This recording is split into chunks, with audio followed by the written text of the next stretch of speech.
station. My destination, mascara. High-ass earplugs, travel shampoo.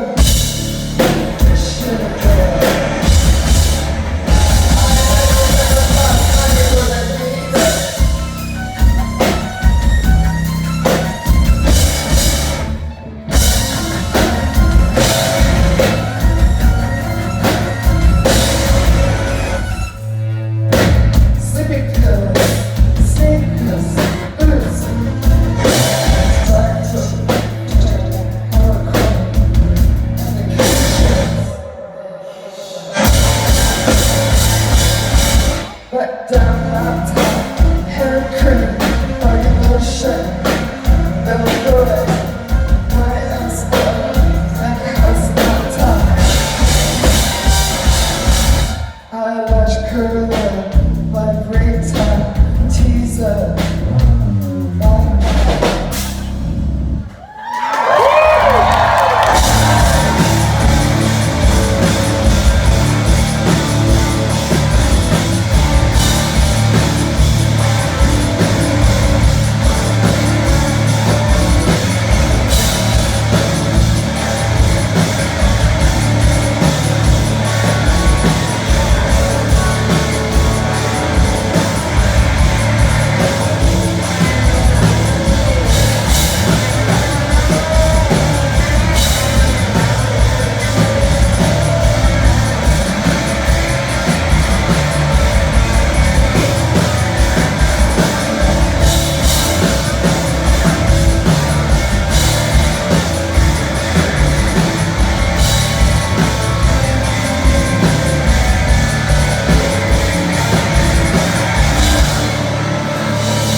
Afternoon VC. Alright, gonna try to do a real quick video here. I actually need to do a few videos at some point. I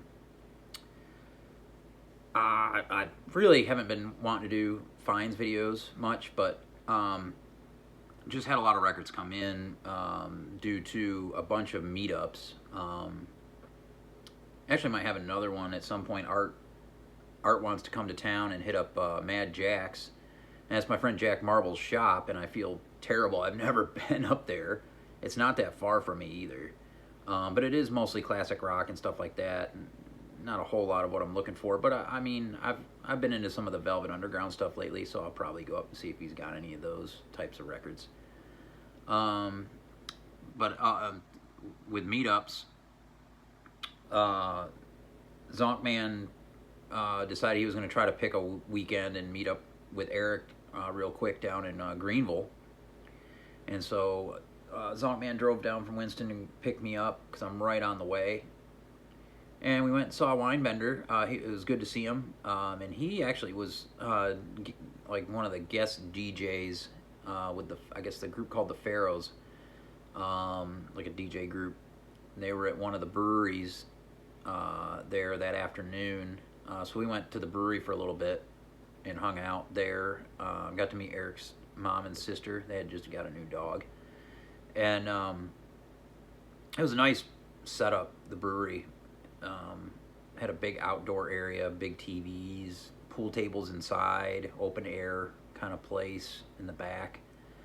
So that was really cool. And we hit up 3 shops while we were there, in the big 3 in Greenville. And the punk rock flea market was going on too, but we didn't go there. It was like a $10 entry or something. I think Frank from Pharmacy had set up in there. But I'll do a video on that. And then there was another meetup. Bill's week to come changed. I was not probably going to be able to get up with them for very long at all. Because I was going to Carrboro Thursday after work this week, and because he was going to meet with John on Thursday, so I don't know. It probably wasn't even going to work out unless he could have come over by my work around lunchtime to Hardy Boys. So I was bummed about that. I didn't think I was going to even be able to meet up with Bill, his yearly deal, because it got moved from one week to the other, which happens. No, it's all good. And but he moved it to Wednesday, and so I took Wednesday off. Well, I had an appointment anyway that morning. I had to go to the hospital and get my bladder checked, but that was an in and out, quick deal, early in the morning, and then all was good there, by the way, and then the digging started at 10 a.m. With Bill and John, and Brad came up from Orlando, H2 Vinyl, so that was really cool. I had never met him before, and he met John and I and Bill at Noble at noon, around noon. That was also a lot of records, but I'm just going to show you what I picked up yesterday up in Carrboro. I went up to see Kim Gordon, and I'll put some footage in here. Of course, from Sonic Youth fame. She is 71 years old and killing it with this new, I don't know, trap beat, heaviness, kind of like Massive Attack meets Nine Inch Nails at times, with her like kind of spoken word vocals over the top. I really dig it. It's not something I normally would get into, but it's, the whole mystique of Kim Gordon is also part of it, and it was cool. I hadn't seen her perform since with Sonic Youth on the Washing Machine tour, and I got to be up pretty close to the front, so it was awesome. And then the band, they were great. They had an interesting band open, Object Hours, kind of boring, instrumental, a la Pelican a little bit, except they kept the same groove through the song. Not a lot of changes in the songs. They did have probably 2 songs that were pretty good. But yeah. So when you go to Carrboro, there's 2 record shops right there.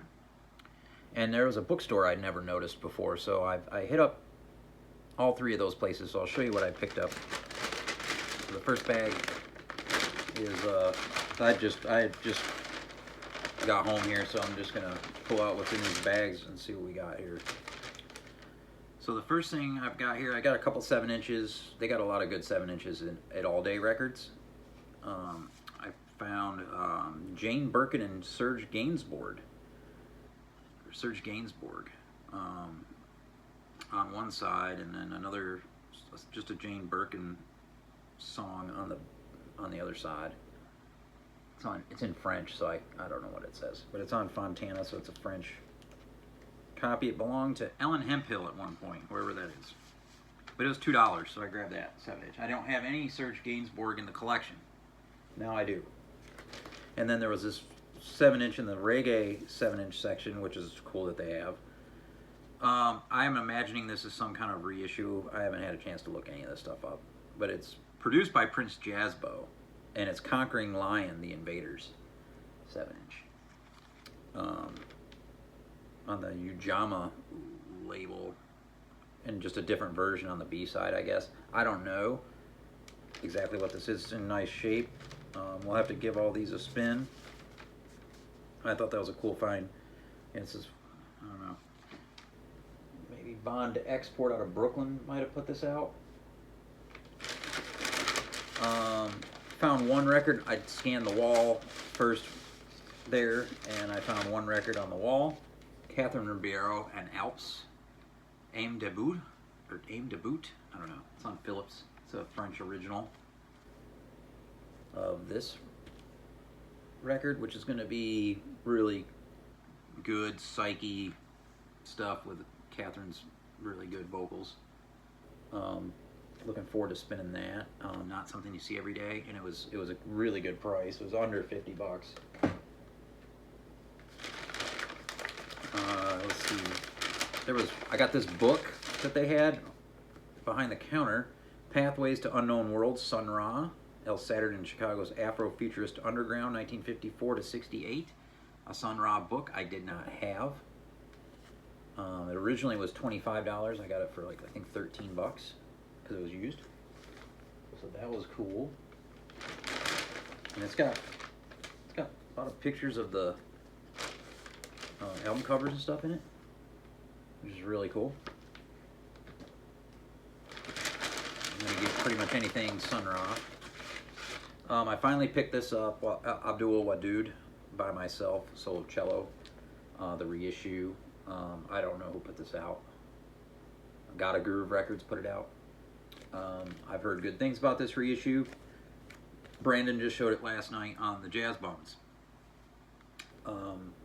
But yeah, happy to finally have a copy of that. I'm never going to be in the market for an original on that, so that'll suit me just fine. And then this is one I meant to pick up last time I was at All Day Records. Zoamba with Chris Corsano and Bill Orcutt, The Flower School. Anything that's Bill Orcutt and Chris Corsano is going to be incredible. Bill, of course, a phenomenal guitarist, avant free, and Chris Corsano is just an amazing drummer. And Zoamba, she's like the little 20-some-year-old Albert Eiler. It's incredible. This is from 2023 on Palalalia Records. So we'll have to check that out today. That's everything that I found at All Day Records. And then I went over to School Kids Records. It's one of my least favorite record stores, to be honest, but I do find stuff in there. And I found 3 cool 7-inches. The first being Donald Austin, Crazy Legs, the instrumental cut. 7-inch on Westbound. And it's got non-Z instrumental cut on the B-side. I'd love to find that record, the full record, Crazy Legs. It's a really dope LP. I know about this because of John, 6-inch pianist in England. It's been on the want list forever. This was a really cool one to find on Reprise Records. Hendrix Band of Gypsies, promo 7-inch. Stepping Stone and Isabella is on this. This was a really cool find. And then band I didn't have anything of, I found the 7-inch Urge Overkill, an early 7-inch. It's a Ticket to LA, backed with I'm on a Drunk on Touch and Go from 1990. So an early Urge Overkill 7-inch. It says the first 1,000 copies were autographed, but this is obviously not an autographed copy that I can tell. Yeah. So I think they're from Chicago. Some good rockin' stuff. That's what I got as far as records. And then I did go to this bookstore, Golden Fig Books. Their logo there. This feels like a Mazzy video now, going to the bookstores. But I did get this book used for cheap. And it's with the original slipcover and everything. It was 12 bucks. Kurt Cobain journals. And this is just really cool. It's just, I guess somebody Xeroxed off his notebooks and just put all of his notes in here. There's some of the songs he wrote is in here, some of the lyrics, just some letters to folks, some drawings from Kurt Cobain. This is really cool, and I imagine this had to have been expensive at one point. And it's in great shape. And the lady at the bookstore said it rarely, they've gotten it in before used, but it's never had the original cover, slip cover. So that was just a really cool find. And the show was incredible. And at the merch table, Kim autographed her records, which was also very cool and did not charge extra. So it was still a $30 record for the new, the Collective. And I like how she autographed it. She put an X in the O and then the K there. I'll show you And this is going to be up there in my albums of the year for sure. It's just really damn good. The inner sleeve, and that's a black vinyl copy with the pink Matador labels. But yeah, that's it. Nice little trip to Carrboro. Some good food in there and beer as well. Hope you're all well out there. Peace.